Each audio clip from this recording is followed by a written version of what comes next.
Mi nombre es Brenda y les voy a hablar sobre la anatomía funcional del sistema respiratorio. El sistema respiratorio. Dentro de sus funciones está permitir la fonación, regular el pH, realizar el intercambio de gases entre el aire alveolar y la sangre. Está dividido en dos porciones según se encargue de transportar el aire o realizar el intercambio gaseoso. Va a estar formado por una porción conductora y una porción respiratoria. La porción conductora conduce el aire a zonas más distales calentándolo y humidificándolo. Está formada por la nariz, la cavidad oral, laringe, tráquea, bronquios, los cuales a su vez se dividen en principales, secundarios o lobares, terciarios o segmentarios, por bronquiolos y bronquiolos terminales. La porción respiratoria está formada por bronquiolos respiratorios, conductos alveolares y alvéolos. La función de tanta división y subdivisión en porciones cada vez más pequeñas es la de reducir la velocidad del aire para que cuando llegue a los alvéolos se pueda realizar el intercambio gaseoso con la sangre. Las costillas se articulan con el esternón a través de los cartílagos costales, a excepción de las últimas dos. Estos cartílagos costales, durante los movimientos respiratorios, realizan movimientos de torsión, permitiendo así que las costillas asciendan y desciendan en la inspiración y en la expiración.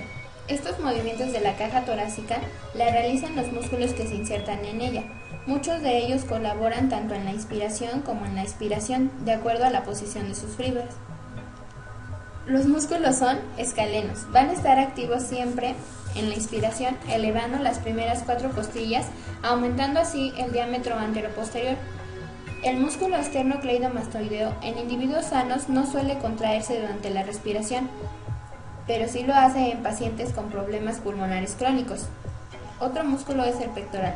El pectoral menor eleva la tercera, cuarta y quinta costilla, abriendo la parte posterior de la parrilla costal, aumentando así el diámetro anteroposterior. El pectoral mayor puede actuar como inspirador o expirador. Esto va a depender de la posición de la cabeza humeral, que es su lugar de origen. Si ésta se encuentra ascendida, colabora en la inspiración, aumentando el diámetro anteroposterior. Si ésta desciende, actuará como músculo expiratorio, descendiendo las costillas y las clavículas. Serrato, su porción superior, eleva las primeras 5 costillas y realiza un movimiento inspirador. El serrato inferior desciende en las primeras 4 costillas realizando un movimiento expirador. El diafragma es el músculo respiratorio por excelencia. Durante su contracción, recibe el 70% de la capacidad pulmonar, ya que abre los 3 diámetros pulmonares, que son anteroposterior, transversal y vertical. Les voy a hablar sobre la inspiración y la expiración. Durante la inspiración, los movimientos de la pared torácica y del diafragma producen aumento del volumen intratorácico y del diámetro del tórax. Este cambio consiguiente de presión explica que el aire entre en los pulmones a través de la nariz, boca, laringe y tráquea. Expiración pasiva.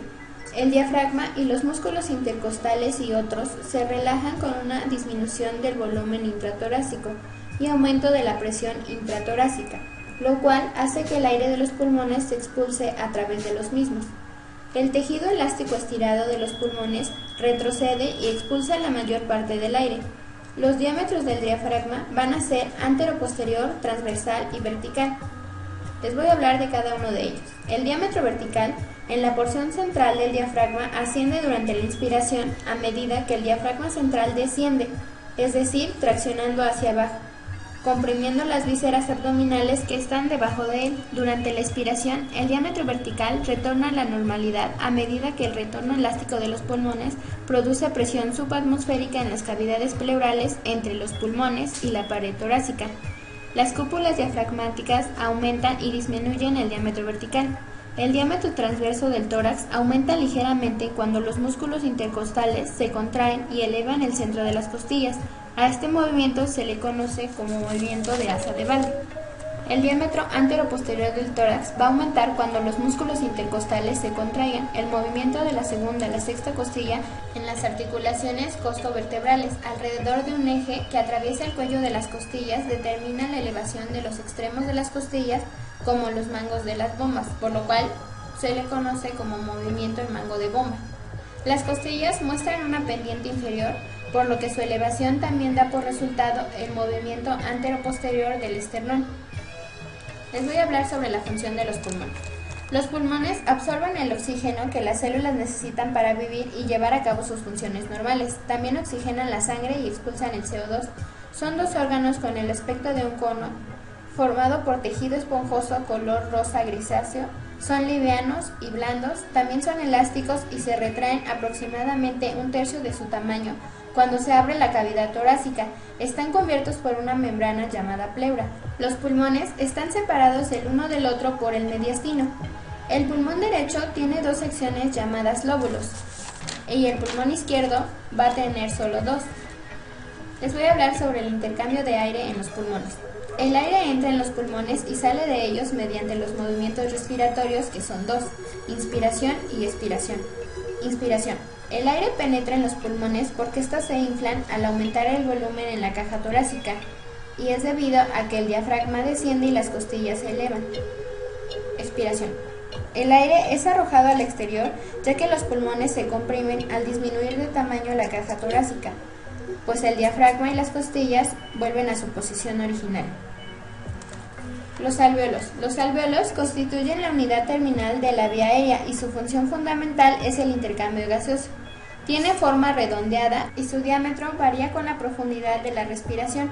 Los alvéolos se comunican entre sí por medio de aberturas de 10 a 15 micras en la pared alveolar, que recibe el nombre de poros de Kohn, y tiene como función permitir una buena distribución de los gases entre los alvéolos, así como prevenir su colapso por oclusión de la vía aérea pulmonar. Existen otras comunicaciones tubulares entre los bronquios distales y los alvéolos vecinos, a los que se llama canales de Lambert. Su papel es muy importante en la ventilación colateral. Hay una sustancia tensoactiva llamada factor surfactante, que secreta una mezcla de lipoproteínas, y esta es secretada por neumocitos tipo 2, que son componentes del epitelio alveolar. Cuando no existe esta sustancia, la expansión pulmonar es extremadamente difícil, dando lugar a patologías como atelectasia y síndrome de membrana hialina. Otra función del factor surfactante es prevenir la acumulación de líquidos en los alvéolos. La difusión alveolar se va a denominar de tal forma al paso de gases a través de la membrana alveolo-capilar, desde las zonas de mayor concentración de gases a las de menor. Esta membrana recibe el nombre de unidad funcional respiratoria. El proceso de difusión está favorecido por las características anátomo-funcionales del tejido pulmonar. El capilar está en íntimo contacto con la pared alveolar, reduciendo al mínimo el tejido intersticial. Los capilares forman una red muy amplia que rodea totalmente al alvéolo, por lo que algunos autores lo identifican como una verdadera película de sangre que lo recubre. El paso de sangre por la pared alveolar dura el tiempo necesario para que la transferencia de gases resulte efectiva. La membrana pulmonar es lo suficientemente delgada como para que sea atravesada por los gases. En condiciones normales, esta membrana es tan delgada que no es obstáculo para el intercambio de glóbulos rojos a su paso por la zona del capilar en contacto con el alvéolo. Lo hacen de uno en uno debido a la extrema delgadez del capilar. Y antes de que haya sobrepasado el tercio de este territorio, ya se ha realizado perfectamente el intercambio gaseoso.